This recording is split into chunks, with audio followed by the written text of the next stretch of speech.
I'm Alexis. And I'm Tiffany, and we're the hosts of Legit Kid Lit, a video series where we get to see into the secret and silly lives of authors and illustrators. We love to celebrate and promote books, but most of all, we want to say hey to all you readers out there trying to find that right book for you. We hope that you can find some new reads after today. Get ready for our spooky middle grade special, episode 12.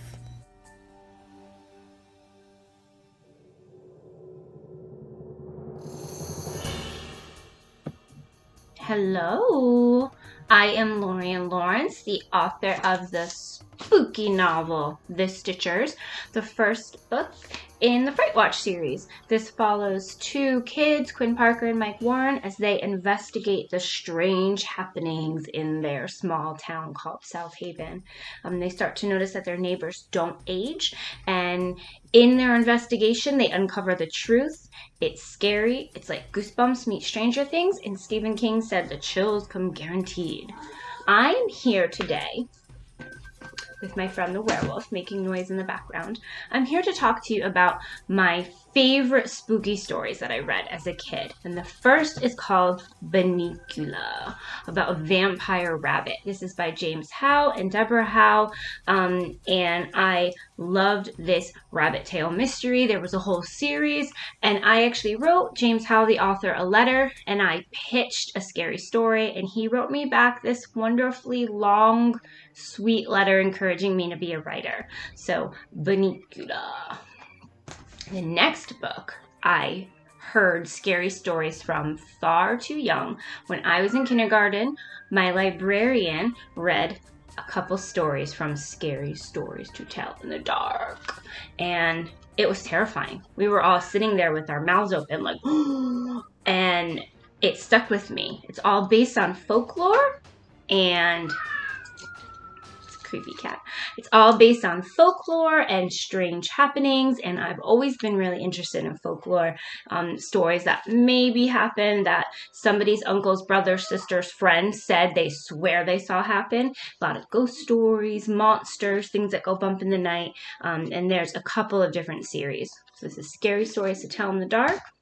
And last but certainly not least, the book that made me decide to be a spooky story writer is called The Secret Bedroom by R.L. Stine. So this is the author of the Goosebumps series, except in the 90s he made books that were called Fear Street for older kids, so more like probably, I guess this would be probably 10 and up. I read this when I was about 9 or 10, and it is so scary. I stayed up for weeks having nightmares, but it was so fun. I read it again and again and again, which is why you can see that my cover is kind of torn. This is my old copy, and he signed it when he came to a conference I was at last year. This is one of my most treasured spooky possessions. That and Steve the Pumpkin Man. So Steve and I are going to wish you a happy, happy, happy Halloween. Goodbye.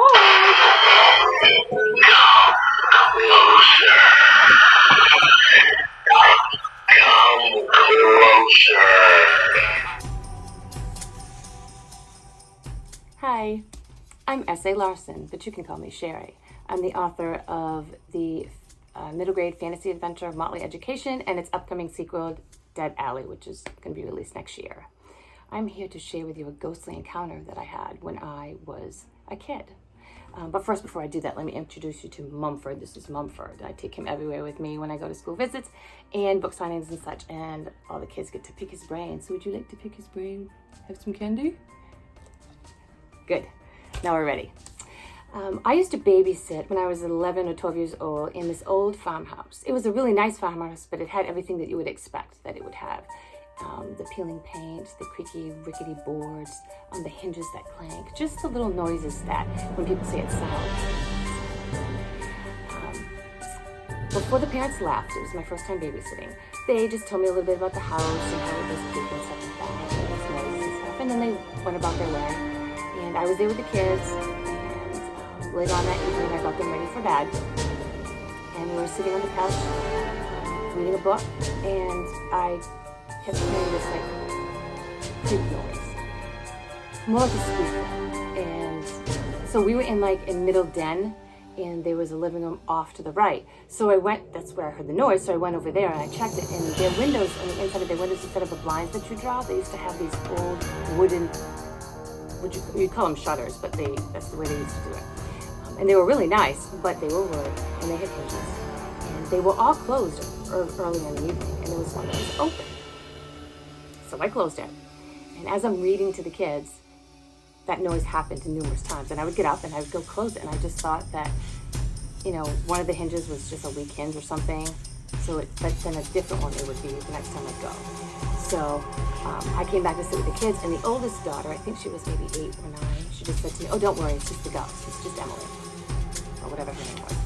And I was like, "Oh, okay, yeah, whatever." So I finished with the kids, I put them off, I send them off to bed.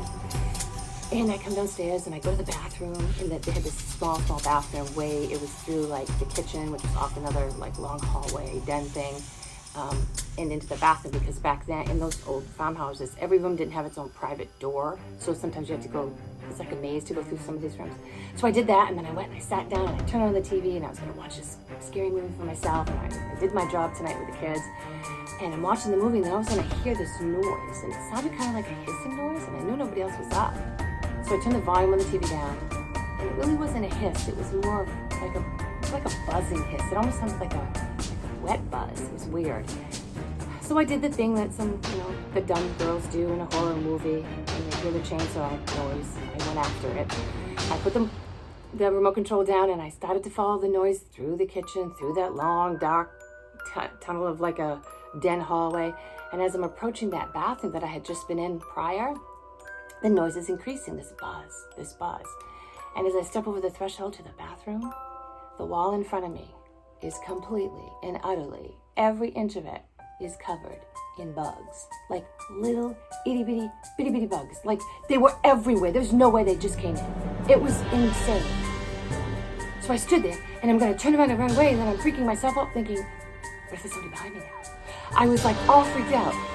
I did, though, eventually gain the courage to turn around, and I ran out and I jumped on the couch, and back then there was the phone that was on one of the end tables or the coffee table that had a cord on it, so I had to call my mother, freaking out. She's like, "Oh, it's just your imagination." She knows I had a good imagination. I did, but that was real.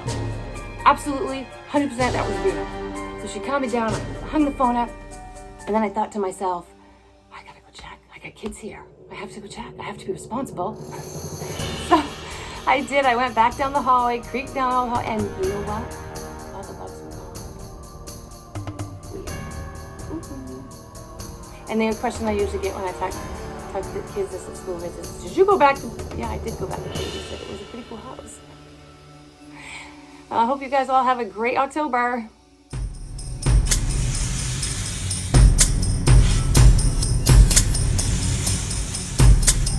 Hey out there, spooky readers. My name is Sarah Cannon. I'm the author of Oddity and Twist, which are both middle grade fantasy novels. And today I want to share with you where I get some of my spooky inspiration. I live in a neighborhood that's named for Washington Irving, the author of The Legend of Sleepy Hollow. And as you might imagine, my neighbors take Halloween seriously. They're always up for some creepy clowns, creepy dancing children, or creepy dancing dolls. I'm not really sure which one is scarier, to be honest. Just wanted to make sure you didn't miss any clowns, or creepy children on swings. And yes, that is indeed a skeleton reading on the toilet. We have, if I'm being quite honest, more spiders in our neighborhood than anyone really needs. See? Just, a few spiders.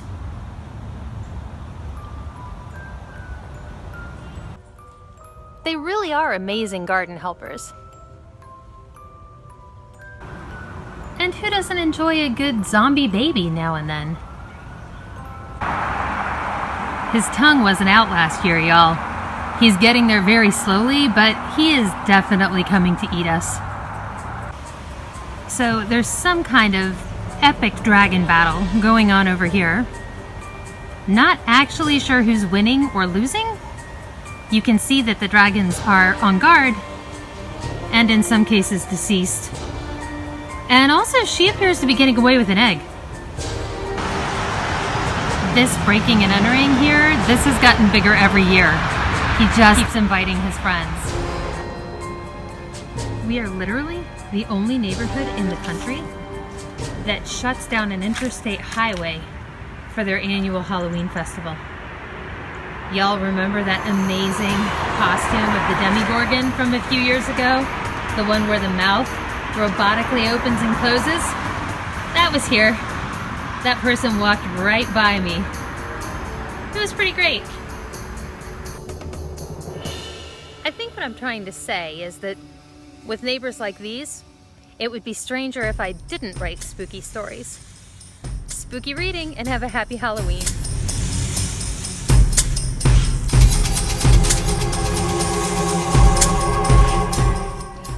Hi, my name is Samantha M Clark and I'm the author of The Boy, the Boat and the Beast, this book right here. And it's about a boy who wakes up on a beach. He doesn't know who he is, where he is, or how he got there. All he knows is that every time he tries to leave, everything turns scary.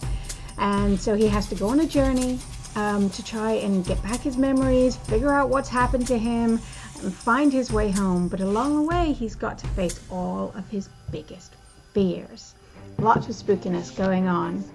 So today, I'm going to tell you about a possible ghost encounter that I had when I was a kid.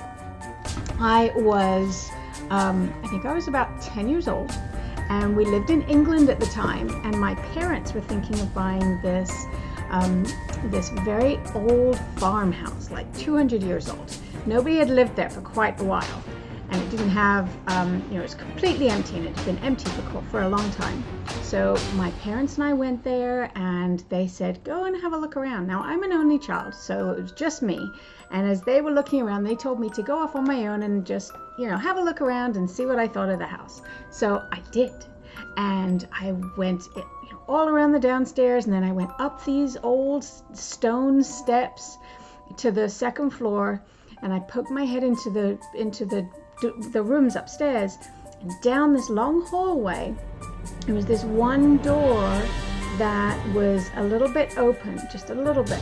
So I walked down the hallway and I pushed open the door, and in the middle of the room was a rocking chair, and it was rocking. There was no windows that were open, there was no wind, there was no reason for this rocking chair to be rocking, but it was. It was rocking, and I got so scared I ran all the way downstairs, and I told my parents, I don't think we want to buy the farmhouse. I don't think we do. And then I ran outside and ran to the car. So needless to say, we didn't end up buying the farmhouse. Instead, my dad actually got a job in Jamaica, and so we moved to Jamaica instead. But there you go. There was my possibly ghostly encounter. So I hope you have a fantastic Halloween. And again, my name is Samantha Clark, and I'm the author of The Boy, the Boat and the Beast. Stay spooky.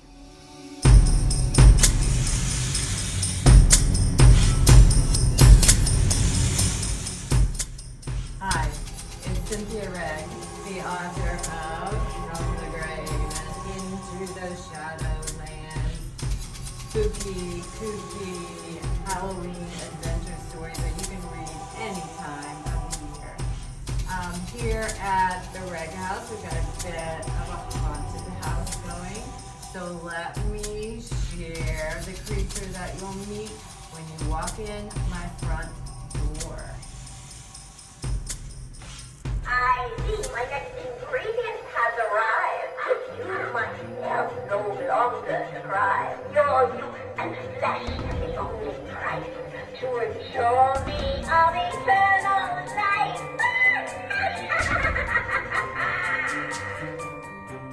So when you expect the unexpected, you'll have some great adventures. Open up a book, and I bet you will find some spooky adventures. Happy fun this Halloween. Carry on.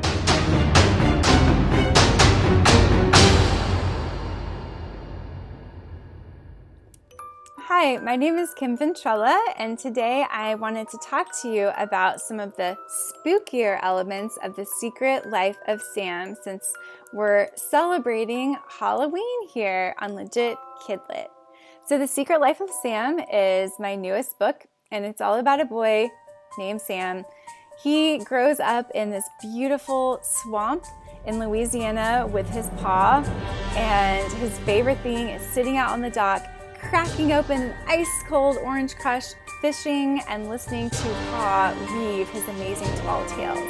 Stories from his life, stories about creatures that maybe live in the swamps, but Sam doesn't know really which ones to believe and which stories are made up.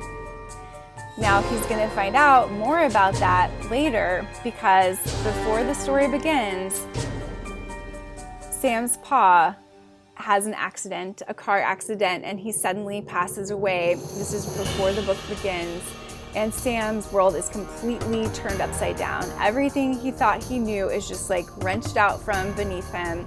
His Aunt Jo, that he hasn't spoken to in 4 years, comes to take him to live with her in a small town in Oklahoma that is nothing like what Sam knows. So he absolutely does not want to be there. Now, on the way there, they're driving in Aunt Jo's like old rusty VW Bug, and the tire blows. They hit a rock. Sam has to get out right near where his new school is going to be, and there's this tree. It's kind of mangled. It has a huge black hole in the middle that looks like a gaping mouth. And the strange thing is that there seem to be dragonflies just like the kind he knew in the swamps, coming out of this hollow. And also, if he peeks his head inside, it's like damp and humid, and it smells like home. He figures he's probably imagining it, but then this mysterious cat appears out of nowhere. And this is not like any cat he has ever seen before. It also looks like it has been in an accident. The cat has like half of its face missing, as if it's been hit by a car. It only has one eye, so he calls this cat One Eye. But there's another weird thing about it, which is that he thinks he's seen this cat before, but he can't quite remember when. So the cat jumps onto the hole in this tree and disappears out of nowhere. And Sam is like, where could it have gone? He looks inside, there's nothing there. That's the first sign that there's something unusual going on in this new town where he's living. So he goes about like trying to adjust to his life, but he can't stop thinking about the tree near his school.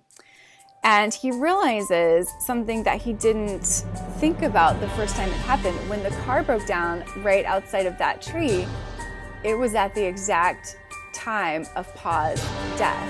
And he noticed that, but he hadn't linked it with the tree and the hollow and the cat disappearing into the hollow until he goes back the next day after school, and it's right around that same time, and he peeks his head into that hollow again, and it has that smell of home. And this time, when he peeks in, he's able to keep going. And so it ends up that he finds a portal in this tree, but it's only open for a few minutes a day at the exact time of Pa's accident.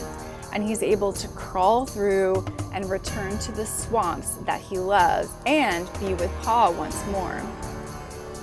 However, the cat, now remember, it's this very unusual cat, but it's unusual for another way too, because Sam discovers that it doesn't always appear as a cat. It can shift shapes, and the cat turns into his guide to this unusual other world where he's in the swamps, but everything is strange and larger than life, and Pa's and stories unfold in beautiful detail all around him. But there's also something sinister, because as he is told by this creature that is sometimes a cat, the portal won't stay open long. So now Sam has to figure out a way to either bring Pa back or to stay with Pa in the other world forever. So if you want to see what happens with Sam and Pa and Aunt Jo and his friend Edie, which I didn't tell you about, but you're going to love Edie. Edie is super amazing. She makes the most amazing contraptions. Then check out The Secret Life of Sam. To all our wonderful readers, we hope you enjoyed our show and are inspired now to pick up some new and exciting books. And we'll be back next week with a new special guest and some crazy new fun. I'm Alexis. And I'm Tiffany, and we're signing out. Don't forget to like and subscribe.